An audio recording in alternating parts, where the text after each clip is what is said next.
Underneath, over top, underneath.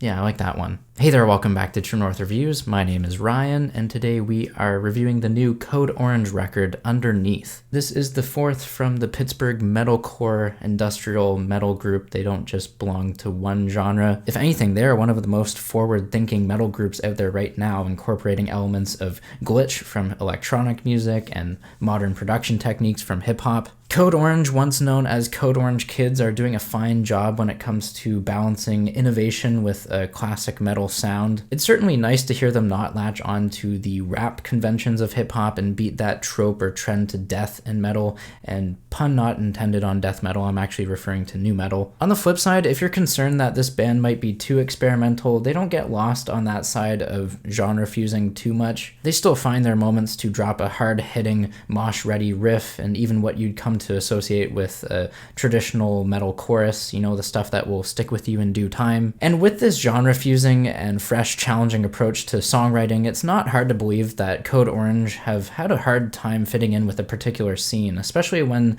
they were first coming up in the music industry. Despite this, they still found an interesting talking point in their lyrics, making them a relatable band that could possibly cross over into different camps or just spark a revolution of creating their own lyrics that are common to who I would argue is everyone. Thematically, like so many other bands, they are tackling the modern age of technology and social media, but instead of rehashing the old grandpa argument of pointing fingers, placing blame on social media itself, and calling it out for being bad, Code Orange would rather see us use technology as a platform to reflect on the presentation of ourselves and how that affects our perception to others, asking questions like, are we being our true selves?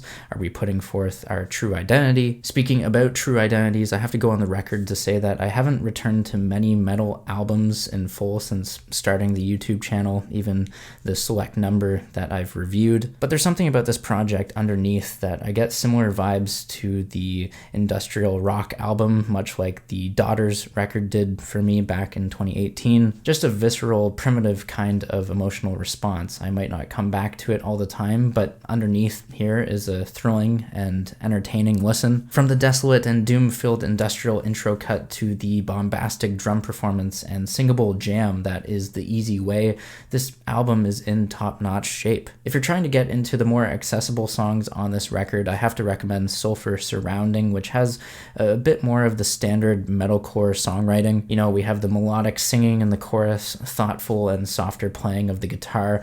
Relatively speaking, of course, we're not talking about Ed Sheeran here.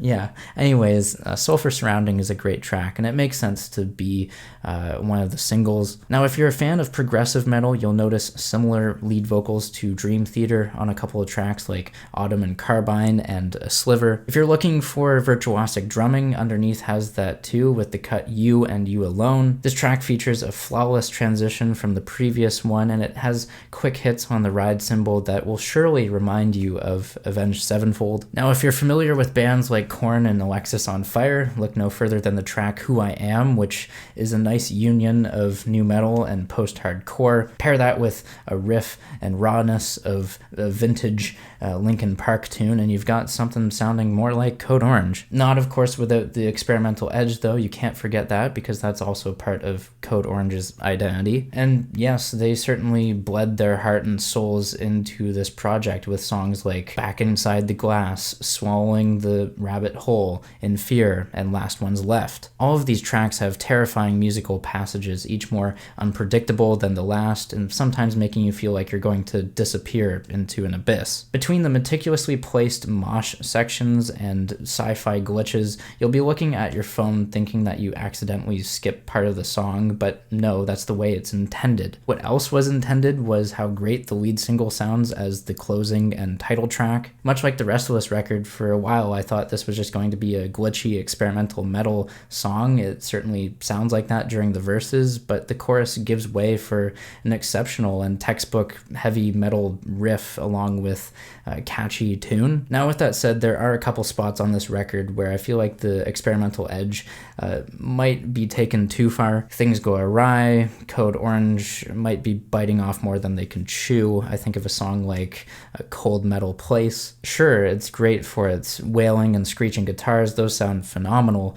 It just sounds like they're going off the deep end and deviating from that catchy metal that surrounds this track with Who I Am, and coincidentally a track entitled Sulfur Surrounding. The other small issue I have with this record is how directionless it feels, especially on the song Back Inside the Glass. We have this unpredictable structure of the song with tempo changes, production gimmicks. Those things just leave the song unfocused, like they're innovating so much that they lose sight of who they truly are. Either way, Underneath by Code Orange is cutting edge, and it's spearheading a new genre, at least the genre hybridity that many metal fans have come to love with its fluidity. This is an impeccable and exemplary record that features production that is well beyond the curve. It may run thin with a few repetitive and unfocused tracks towards the back half of the record, but it's easily my favorite metal album over the past couple years, at least. I'm glad I spotted this album artwork and how similar it looked to Slipknot's most recent release. I'm glad I gave Code Orange a chance here because yeah, they're just making me more intrigued to check out more records like this, of this nature in the future. As of right now, I'm feeling an 8 out of 10 on Underneath by Code Orange. Sound off down below in the comments. Let me know what you think of this music. I've been given a lot of positive scores lately. I think there's a flurry of great albums coming out in the month of March. So take advantage of whatever spare time you might have. Introduce yourself to a new genre, or just sit back and enjoy a solid pop record. That's it for me on this video. Leave a like, subscribe if you're new in town. Thanks for watching, and as always, have a rockin' day.